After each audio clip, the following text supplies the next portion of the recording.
Orang terkaya di Babilonia. Dahulu kala di Babilonia hiduplah seorang yang sangat kaya bernama Arkad. Dia termasyhur akan kekayaannya. Dia juga terkenal akan dermawanannya. Dia juga murah hati dalam beramal. Dia juga murah hati kepada keluarganya. Dia royal dalam membelanjakan hartanya. Meski begitu, setiap tahun kekayaannya bertambah lebih cepat dari yang dia habiskan. Lalu kawan-kawannya di masa kecil datang menemuinya dan berkata, "Kau, Arkad, lebih beruntung daripada kami. Kau telah menjadi orang terkaya di seluruh Babilonia, sedangkan kami berusaha keras untuk bertahan hidup. Kau dapat mengenakan pakaian terindah dan menikmati makanan yang lezat, sedangkan kami harus puas dengan mengenakan pakaian yang seadanya untuk keluarga kami dan memberi mereka makan ala kadarnya. Padahal dulu kita setara. Kita belajar di guru yang sama. Kita memainkan permainan yang sama. Baik saat belajar maupun bermain, kau tidak lebih unggul dari kami. Dan setelah tahun-tahun itu, kau tidak lebih terhormat daripada kami. Kau juga tidak bekerja lebih keras atau lebih sungguh-sungguh sejauh pengamatan kami. Lalu, mengapa takdir memilihmu untuk menikmati segala hal bagus dalam hidup dan mengabaikan kami yang sama-sama layak mendapatkannya?" Setelah itu Arkad memprotes mereka, berkata, "Apabila kalian tidak memperoleh lebih dari cukup untuk bertahan hidup, itu karena kalian gagal mempelajari hukum-hukum yang mengatur tumbuh kembangnya kekayaan, atau kalian tidak mematuhinya. Takdir adalah dewi kejam yang tidak menganugerahkan kebaikan yang kekal kepada siapapun. Sebaliknya, dia membawa kehancuran kepada hampir setiap manusia yang mendapatkan kekayaan bukan berkat kerja keras mereka sendiri. Dia menjadikan orang-orang sebagai pemboros yang sewenang-wenang, yang tak lama kemudian menghambur-hamburkan semua yang mereka miliki dan diliputi oleh nafsu dan keinginan besar yang tidak mampu mereka penuhi. Tetapi orang-orang lain yang sang dewi sukai menjadi kikir dan menimbun harta mereka, takut menghabiskan apa yang mereka miliki karena menyadari bahwa mereka tidak memiliki kemampuan untuk menggantinya. Mereka kemudian dikepung oleh rasa takut akan perampok dan hidup dalam kekosongan dan kesengsaraan yang sukar dipahami. Mungkin ada lagi orang-orang lainnya yang mendapatkan kekayaan bukan berkat kerja keras mereka sendiri dan dapat terus meningkatkannya lalu melanjutkan hidup sebagai warga kota yang bahagia dan puas. Tetapi orang-orang itu amat sedikit. Aku tahu tentang mereka hanya dari kabar angin. Pikirkanlah orang-orang yang mewarisi kekayaan mendadak dan lihat seperti apa jadinya. Kawan-kawannya mengakui kebenaran kata-katanya tentang orang-orang yang mereka tahu telah mewarisi kekayaan, dan mereka meminta Arkad menjelaskan kepada mereka bagaimana dia bisa memiliki begitu banyak kekayaan. Jadi dia melanjutkan, "Selama masa mudaku, aku melihat sekitarku dan memahami bahwa semua hal-hal baik membuat kita bahagia dan tenang. Dan aku menyadari bahwa kekayaan meningkatkan kebahagiaan dan ketenangan itu. Kekayaan adalah kekuatan. Dengan kekayaan, banyak hal bisa dilakukan. Seseorang bisa menghias rumahnya dengan perabotan mewah. Seseorang bisa berlayar ke laut yang jauh. Seseorang bisa berpesta dengan makanan lezat dari negeri yang jauh. Seseorang bisa membeli perhiasan dari perajin emas dan pengupam batu. Seseorang bahkan bisa membangun kuil megah untuk para dewa. Seseorang bisa melakukan semua ini dan banyak hal lainnya yang memberikan kesenangan untuk pikiran dan kepuasan untuk batin. Dan ketika aku menyadari semua ini, aku memutuskan untuk menuntut bagianku atas hal-hal baik dalam hidupku. Aku tidak mau menjadi salah satu dari mereka yang berdiri dari kejauhan dengan iri menyaksikan orang lain menikmati hidup. Aku tidak mau puas hanya dengan mengenakan pakaian paling murah yang seadanya. Aku tidak akan merasa puas dengan menjadi orang miskin. Sebaliknya, aku akan menjadikan diriku tamu di perjamuan mewah ini. Sebagaimana yang kalian tahu, aku adalah anak dari pedagang sederhana. Seorang dari keluarga besar tanpa harapan akan mendapat warisan. Sebagaimana yang kalian katakan dengan terang-terangan, aku tidak memiliki kekuasaan atau pengetahuan yang unggul. Jadi, aku memutuskan bahwa jika aku ingin meraih cita-citaku, aku harus meluangkan waktu untuk belajar. Mengenai waktu, semua orang memilikinya dengan berlimpah. Kalian, masing-masing dari kalian, telah melewatkan waktu yang cukup banyak untuk membuat diri kalian kaya. Tetapi kalian mengakui, kalian tidak memiliki apa-apa untuk dibanggakan selain keluarga kalian yang benar-benar kalian sayangi. Mengenai belajar, bukankah guru kita yang bijak telah mengajarkan kepada kita bahwa belajar ada dua jenis? Jenis pertama adalah hal-hal yang sudah kita pelajari dan ketahui. Jenis kedua adalah latihan yang mengajari kita cara mencari tahu apa yang kita tidak ketahui. Dengan demikian, aku memutuskan untuk mencari tahu bagaimana seseorang bisa mengumpulkan kekayaan. Dan ketika aku telah menemukan caranya, aku menganggapnya sebagai tugasku untuk mewujudkannya dan aku dapat melakukan tugas itu dengan baik. Karena bukankah tidak bijak jika kita menikmati sambil merenungkan di bawah terangnya sinar matahari segala kesedihan yang akan menimpa kita ketika kita berangkat menuju kegelapan dunia roh? Aku menemukan pekerjaan sebagai pencatat, dan setiap hari selama berjam-jam, aku bekerja keras dengan tablet tanah liat. Minggu demi minggu, bulan demi bulan, aku bekerja keras. Tetapi upahku tidak kelihatan hasilnya.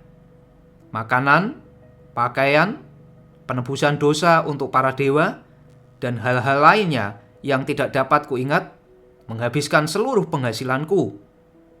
Tetapi tekadku sudah bulat. Dan suatu hari, Algamis, si pemberi pinjaman, datang ke rumah penguasa kota dan memesan salinan hukum ke-9. Dia berkata kepadaku, "Aku membutuhkannya dalam 2 hari, dan jika tugas itu selesai tepat pada waktunya, 2 tembaga akan kuberikan kepadamu." Jadi, aku bekerja keras, tetapi naskah hukum itu begitu panjang. Dan ketika Algamis kembali, pekerjaan itu belum selesai. Dia marah. Andai saja aku budaknya, dia pasti sudah menghajarku. Tetapi mengetahui bahwa penguasa kota tidak akan mengizinkannya melukaiku, aku tidak takut. Lalu aku berkata kepadanya, "Algamis, kau orang yang sangat kaya. Bila kau katakan kepadaku bagaimana caranya menjadi kaya, maka sepanjang malam aku akan mengukir tanah liat ini, dan ketika matahari terbit, pekerjaannya akan selesai." Dia tersenyum dan menjawab, "Kau sungguh licik, tetapi kita akan menyebutnya sebagai perjanjian." Sepanjang malam itu aku mengukir, meski punggungku sakit dan bau asap membuat kepalaku pusing, sampai-sampai mataku hampir tidak bisa melihat.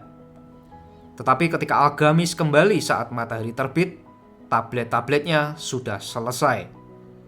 "Sekarang," kataku, "beritahu aku yang kau janjikan."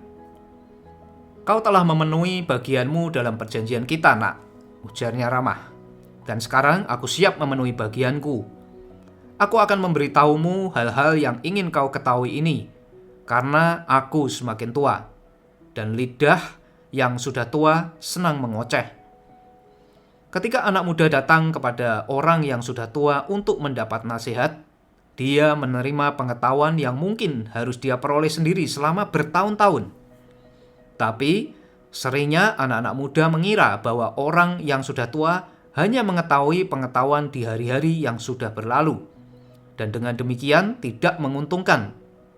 Tetapi ingatlah ini, matahari yang bersinar hari ini adalah matahari yang bersinar ketika ayahmu lahir, dan masih akan tetap bersinar ketika cucu terakhirmu kembali ke pangkuan kegelapan. Pikiran anak muda adalah cahaya yang bersinar terang bagaikan meteor yang seringkali membuat langit cemerlang. Tetapi kebijaksanaan orang yang sudah tua bagaikan bintang tetap yang sinarnya tidak berubah, sehingga pelaut bisa bergantung kepadanya untuk mengarahkan perjalanan. Camkan baik-baik perkataanku, karena jika tidak, kau akan gagal memahami kebenaran yang akan kuberitahu, dan kau akan berpikir bahwa pekerjaanmu semalaman sia-sia.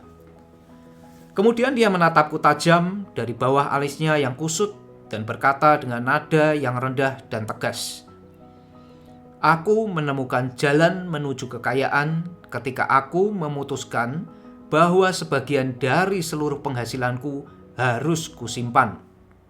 Demikian juga kau." Lalu ia lanjut menatapku dengan tatapan yang bisa kurasakan menusukku dan tidak mengatakan apa-apa lagi. "Itu saja?" tanyaku. "Itu sudah cukup untuk mengubah hati seorang penggembala domba menjadi hati seorang pemberi pinjaman," jawabnya. "Tetapi bukankah semua yang kudapatkan adalah milikku?" tanyaku. "Sama sekali tidak," jawabnya. "Tidakkah kau membayar pembuat pakaian? Tidakkah kau membayar pembuat sandal? Tidakkah kau membayar untuk apa yang kau makan? Dapatkah kau hidup di Babilonia tanpa mengeluarkan koin? Apa hasil dari penghasilanmu bulan lalu? Dari penghasilanmu tahun lalu? Bodoh, kau membayar semua orang kecuali dirimu sendiri. Kau bekerja untuk orang lain. Kau seperti budak yang bekerja hanya demi makanan dan minuman yang diberikan oleh majikanmu. Tetapi kau sendiri tak punya apa-apa selain itu. Apabila kau menyimpan untuk dirimu sendiri 1/10 dari semua penghasilanmu, berapa yang kau miliki dalam 10 tahun? Aku tak terlalu bodoh dalam soal hitung-menghitung. Maka aku menjawab, sebanyak yang aku dapatkan dalam setahun. Yang kau katakan itu setengah benar, bantahnya. Setiap keping emas yang kau tabung adalah seorang budak yang bekerja untukmu. Setiap tembaga yang dihasilkan adalah anaknya yang juga bisa menghasilkan untukmu. Jika kau ingin menjadi kaya, yang kau tabung harus menghasilkan, dan anak-anaknya harus menghasilkan, sehingga semuanya bisa membantu memberimu jumlah berlimpah-limpah seperti yang kau dambakan. Kau pikir aku mencurangimu atas kerja kerasmu sepanjang malam, tetapi aku sedang membayarmu 1000 kali lipat jika kau memiliki kecerdasan untuk menangkap kebenaran yang kutawarkan padamu. Sebagian dari seluruh pendapatanmu harus disimpan.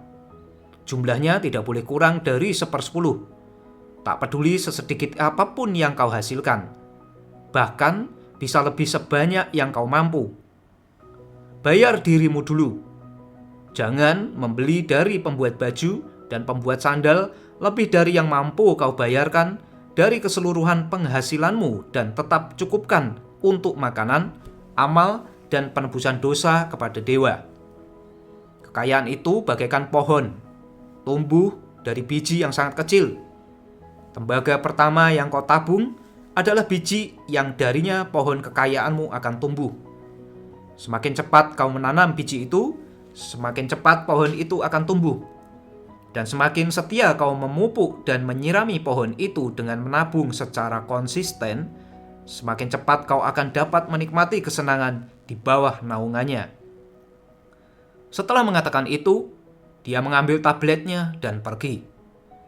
Kupikirkan dalam-dalam apa yang dia katakan kepadaku, dan itu tampak masuk akal. Jadi, aku memutuskan untuk mencobanya. Setiap kali aku dibayar, aku mengambil 1 dari setiap 10 keping tembaga dan menyimpannya. Ajaibnya, aku tidak kekurangan dana. Kehidupanku nyaris tidak ada bedanya dengan sebelum menabung. Ketika simpananku mulai tumbuh, aku sering tergoda untuk mengambilnya dan membeli barang-barang bagus yang ditawarkan para pedagang yang dibawa oleh unta dan kapal dari negeri Fenisia. Tetapi aku menahan diri. 12 bulan setelah Algamis pergi, dia kembali lagi dan berkata kepadaku, "Nak, Sudahkah kau membayar dirimu tidak kurang dari 1/10 dari semua penghasilanmu selama tahun kemarin?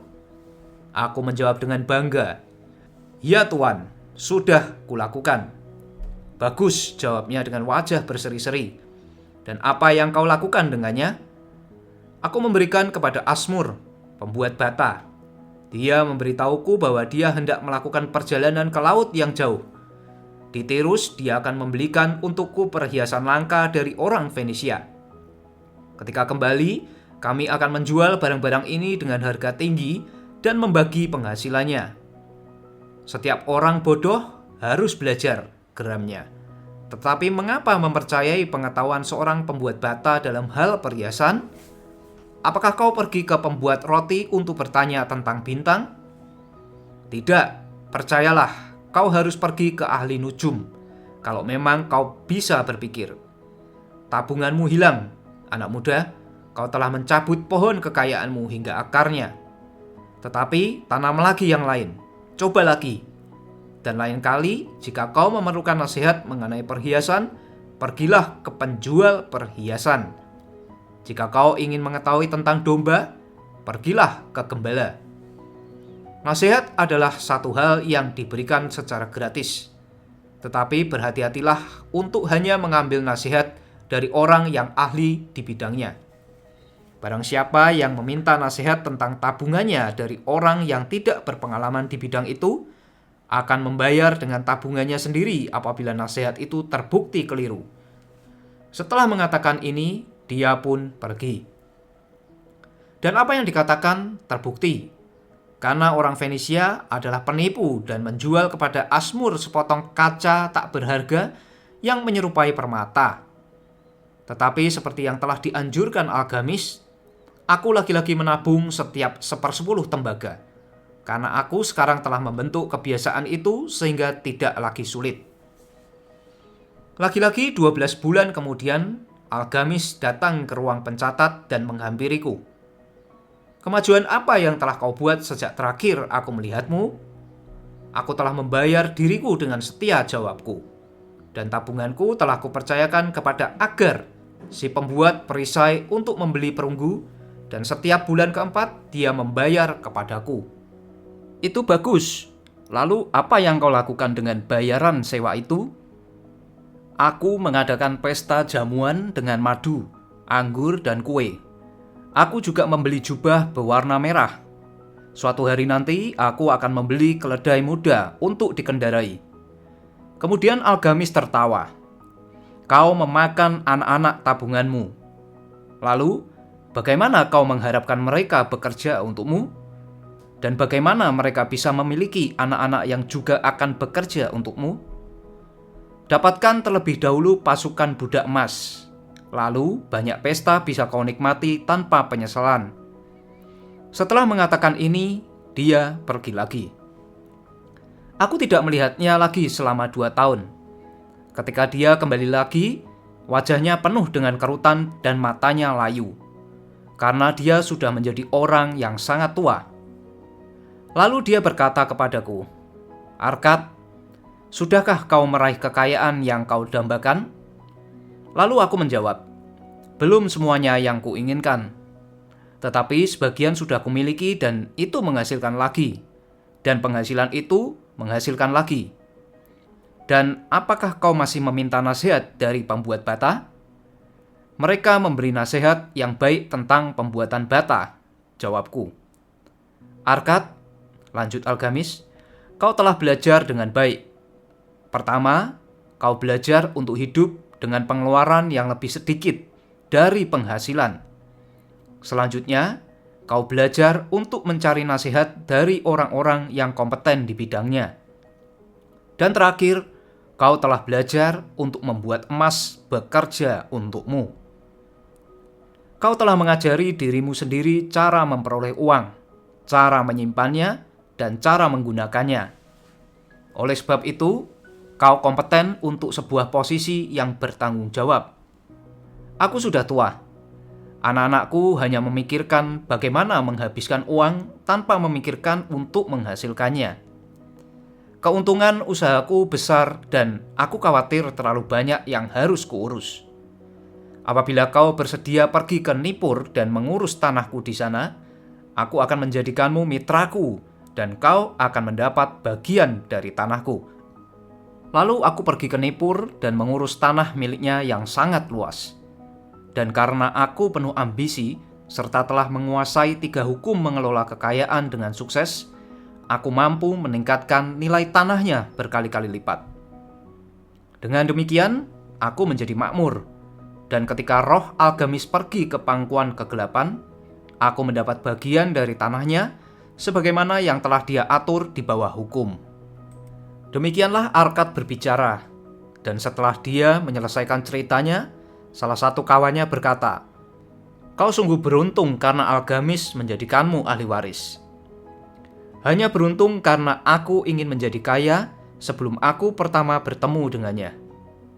Selama 4 tahun, bukankah aku membuktikan keteguhan tujuanku dengan menyimpan 1/10 dari seluruh penghasilanku? Apakah kau menyebut seorang nelayan sekedar beruntung apabila dia menghabiskan waktu bertahun-tahun mempelajari kebiasaan ikan sehingga mesti angin berubah-ubah, jalannya bisa menangkap ikan yang banyak? Kesempatan adalah dewi angkuh yang tidak membuang-buang waktu dengan mereka yang tidak menyiapkan diri. Kau memiliki tekad yang kuat untuk tetap bertahan setelah kehilangan tabungan tahun pertamamu. Kau luar biasa dalam hal itu, kata yang lain. Tekad, seru Arkad. Omong kosong. Apakah menurutmu tekad memberikan manusia kekuatan untuk mengangkat beban yang tidak bisa diangkat unta? Atau menarik muatan yang tidak bisa ditarik lembu? Tekad hanyalah tujuan yang teguh dalam melaksanakan sebuah tugas yang kau tetapkan untuk dirimu sendiri hingga selesai. Jika kau menetapkan sebuah tugas untuk diriku sendiri, seremeh apapun, aku akan menyelesaikannya. Bagaimana lagi aku akan percaya pada diriku untuk melakukan hal-hal penting? Jika aku katakan pada diriku, selama 100 hari ketika aku berjalan menyeberangi jembatan ke kota ini, aku akan memungut sebuah kerikil di jalan dan melemparkannya ke sungai. Aku akan melakukannya. Jika di hari ke-7 aku melewati jembatan itu dan lupa melakukannya, aku tidak akan berkata kepada diriku, besok aku akan melempar 2 kerikil sekaligus. Alih-alih, aku akan menelusuri kembali langkahku dan melempar sebuah kerikil. Tidak pula pada hari ke-20 aku akan berkata kepada diriku, Arkad, ini sia-sia.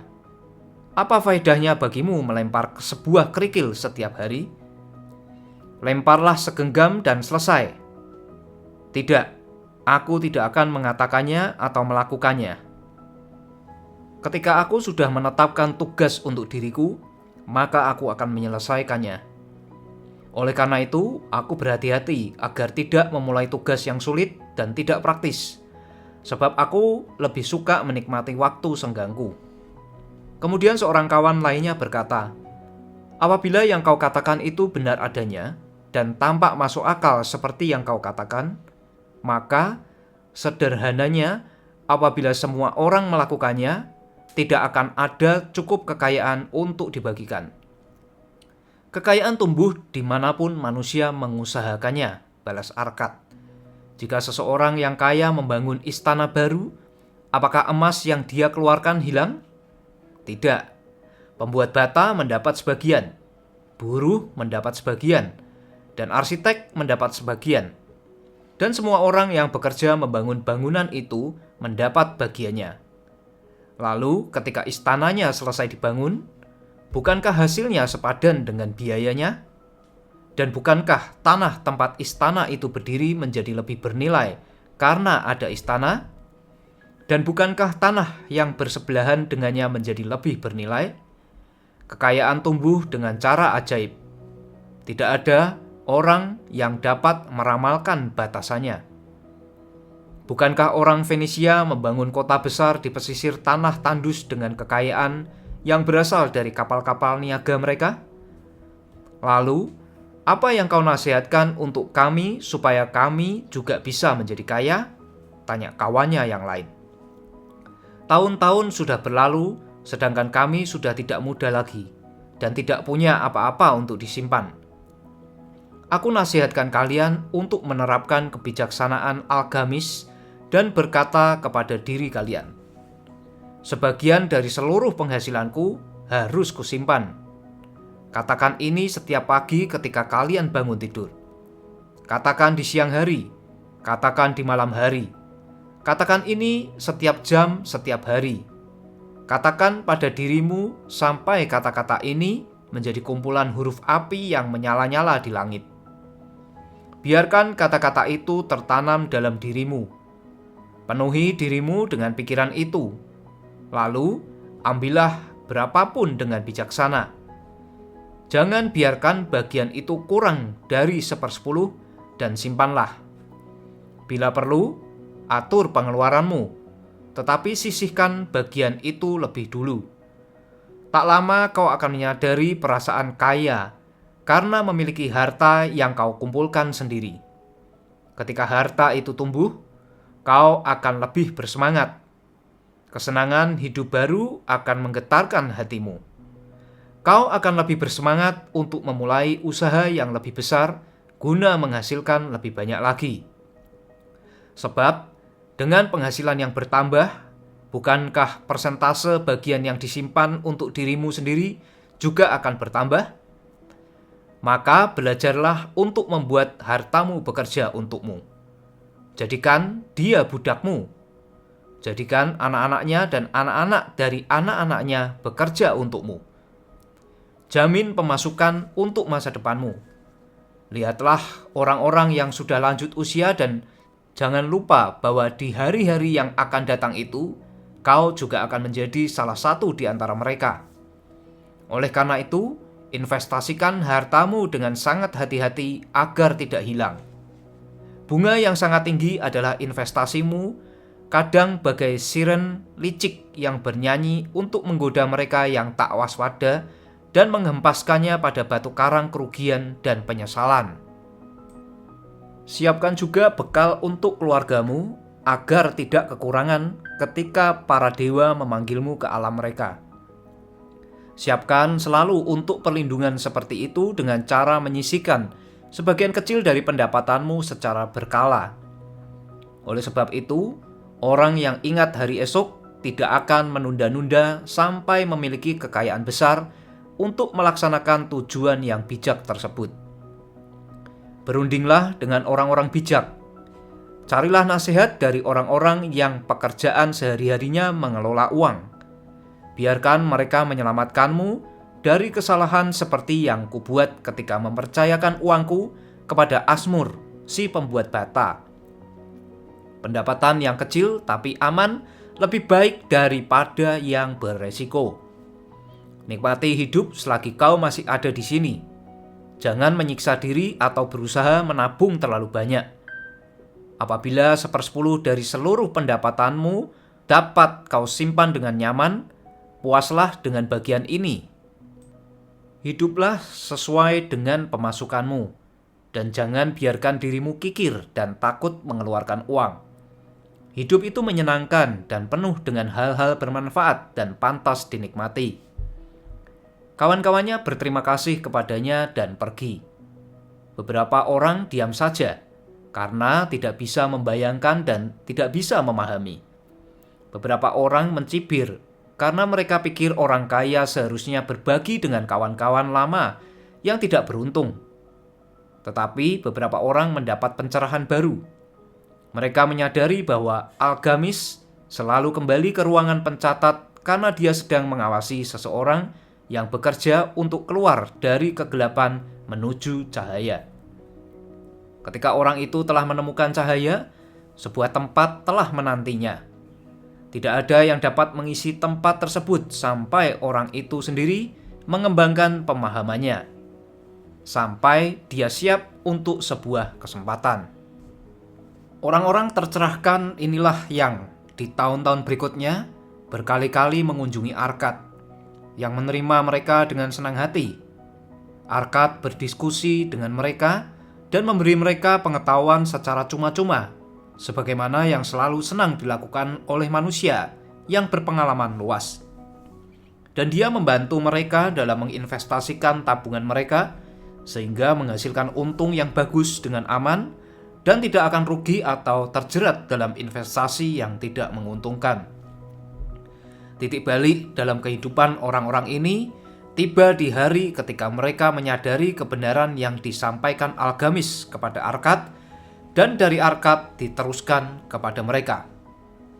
Sebagian dari seluruh pendapatanmu harus disimpan.